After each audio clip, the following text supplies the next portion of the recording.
Tes psikologi menjadi kewajiban bagi semua pemohon surat izin mengemudi atau SIM. Apa urgensi tes psikologi dalam pembuatan SIM dan apakah ini akan menjamin bahwa pemilik SIM lebih baik dalam berkendara secara psikologis? Untuk membahasnya sudah bersama kami, Edo Rusianto, Koordinator Jaringan Aksi Keselamatan Jalan Jakar Aman. Dan kami masih berusaha untuk mengundang Korlantas Polri untuk bergabung dalam pembahasan kali ini. Pak Edo, selamat pagi.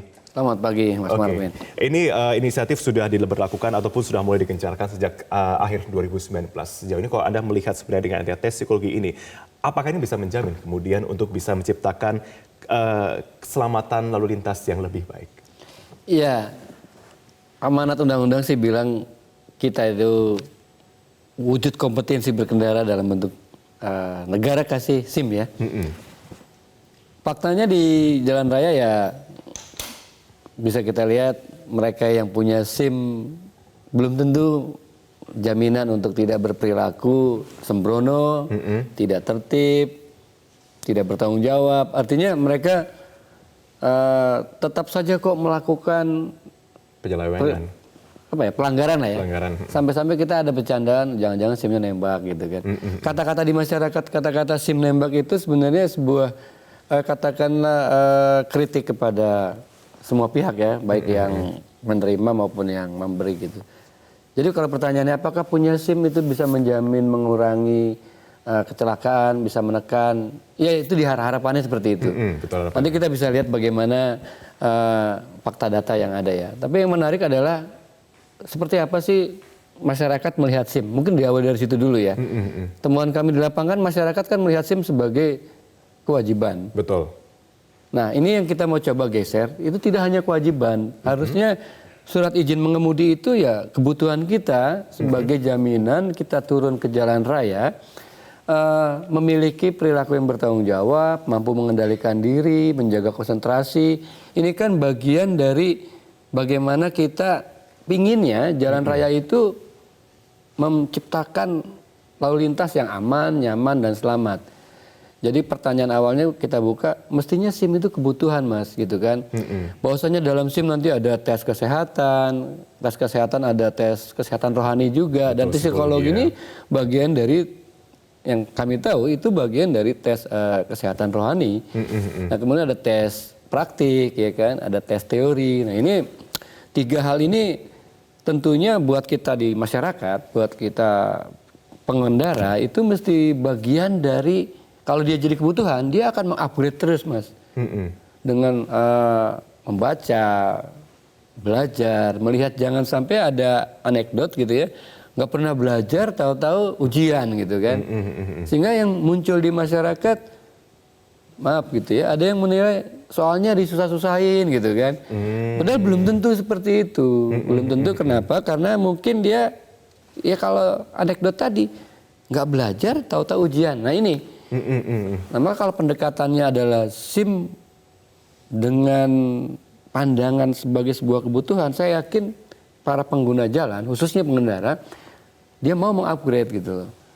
Bahwasanya fakta data yang kita sempat diskusikan tadi, 5 tahun terakhir di catatan kepolisian yang kami kutip, 2014 sampai 2018, itu hampir 59% pengendara atau pelaku kecelakaan tidak memiliki SIM. Oke, itu satu fakta berarti ya, dari yang tidak memiliki SIM ini. Tapi tapi saya coba gali menjadi dua fokus tadi yang tadi sudah kita bahas sebelumnya. Berarti satu memang dari sisi pengendara, jadi ada temuan 59%. Kedua dari sisi polisi juga ataupun dari pihak aparat juga memberikan itu. Nah, kalau kita bicara mengenai dari yang pihak kepolisian yang sudah ada tentunya berdasarkan undang-undang di tahun 2012 atau 2009 begitu kemudian berlanjut sampai dengan saat ini, dengan adanya tes psikologi yang sudah dilakukan sejauh ini dari bulan Desember sampai dengan saat ini di beberapa daerah, itu apakah sudah cukup untuk bisa menekan bagi para pengendara yang memiliki SIM tentunya untuk menekan dan sadar berkendara yang lebih baik, lebih kondusif di jalanan? Ya, kami percaya itu bisa menekan.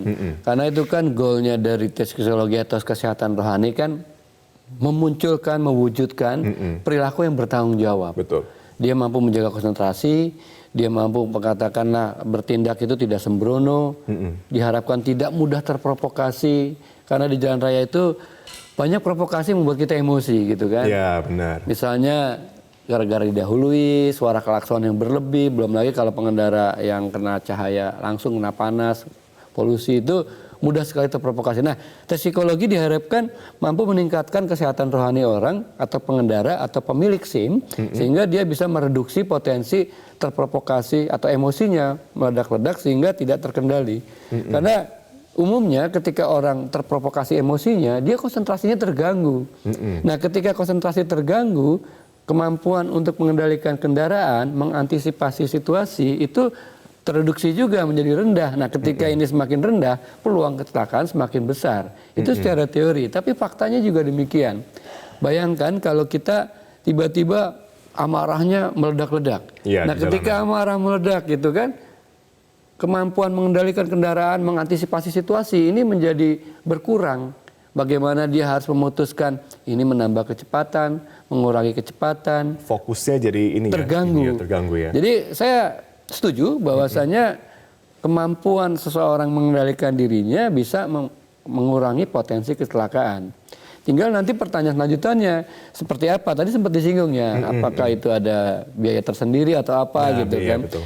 Karena temuan kami di lapangan juga masyarakat itu kenapa sih belum punya SIM gitu kan? Tadi kan kalau kita kutip datanya Korlantas, 59% pelaku kecelakaan lalu lintas jalan tidak memiliki SIM atau tanpa SIM. Betul. Tanpa SIM itu mungkin maknanya bisa tidak punya SIM atau tidak bawa SIM.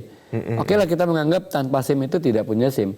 Loh, pertanyaan lanjutannya, kenapa orang tidak punya SIM misalnya? Apakah terlalu mahal begitu harganya? Nah, pandangan di publik ada dua. Pertama, biaya ya kan. Alasan yang paling atas itu, kenapa sih nggak punya SIM? Nggak ada biaya gitu. Loh, kenapa nggak ada biaya? Mahal loh. Kenapa mahal? Nah, ini kan pertanyaan lanjutannya terus. Padahal kalau tarif resminya kan tidak besar kalau dalam pandangan masyarakat secara umum ya. Misalnya untuk SIM C atau SIM A itu rata-rata harusnya bisa terjangkau ya kan. Harganya tidak kurang di bawah 200.000 kan itu untuk yang resmi ya. Tapi kan di masyarakat sering muncul biayanya kok kayaknya mahal. Nah, ini di sinilah kalau tadi Mas Marvin bilang, dua pihak memang harus saling terus berbenah kalau bicara SIM ya kan, kalau dalam konteks tadi ya kan, supaya sering muncul di masyarakat anekdot bikin SIM tuh jangan SIM salabim langsung jadi gitu kan.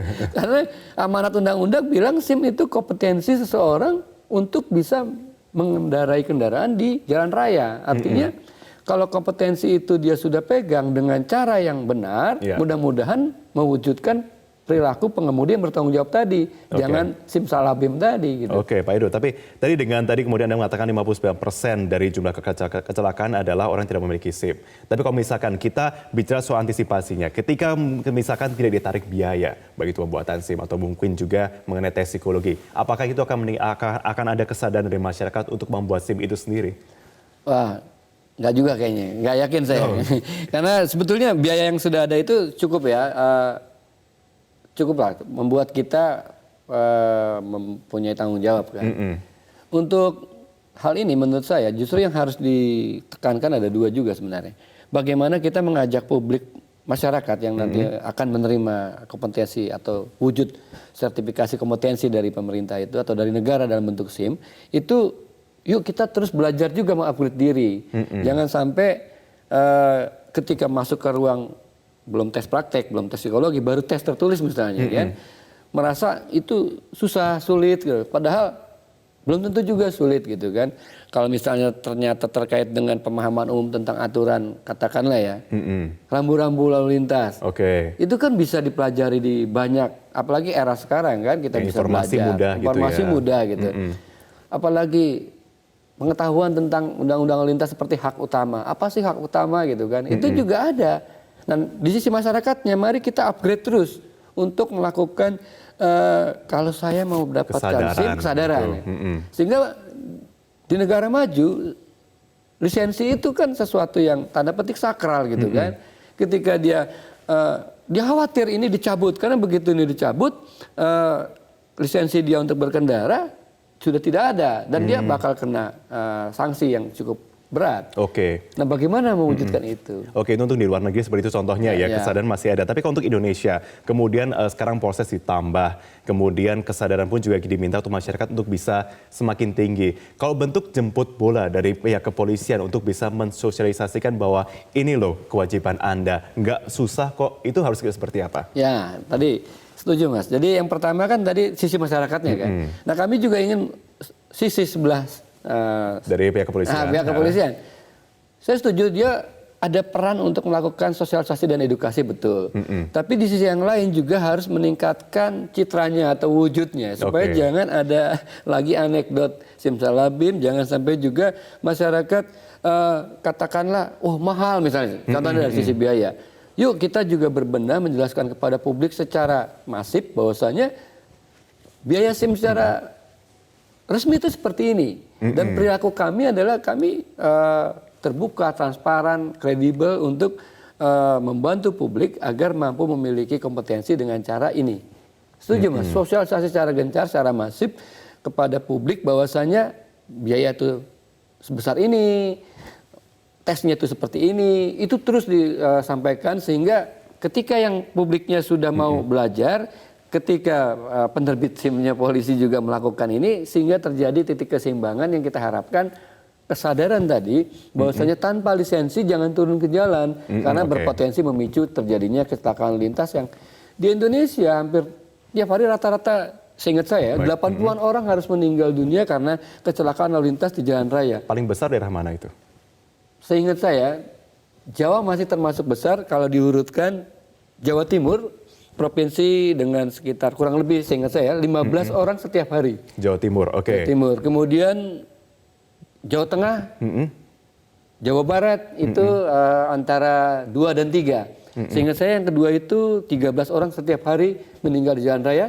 Yang ketiga 11 orang setiap hari meninggal di jalan raya. Artinya masih sangat serius masalah ini gitu. Nah, salah satu pemicu atau pencegahnya kita harapkan dengan memiliki SIM dengan cara prosedur yang benar bisa mereduksi potensi ini. Dan sosialisasi yang tepat juga ya. Diharapkan juga kalau dikatakan tadi Jawa Tengah memang termasuk yang tinggi, tapi hari ini dikatakan hari ini sudah mulai diberlakukan. Semoga memang bentar reduksi, sebenarnya juga sudah mulai masuk masa mudik juga beberapa bulan kemudian. Semoga memang bisa terbukti menekan angka kecelakaan ya. Baik, terima kasih Pak Edo. Terima kasih untuk waktunya bersama kami di Metro Pagi. Sama-sama.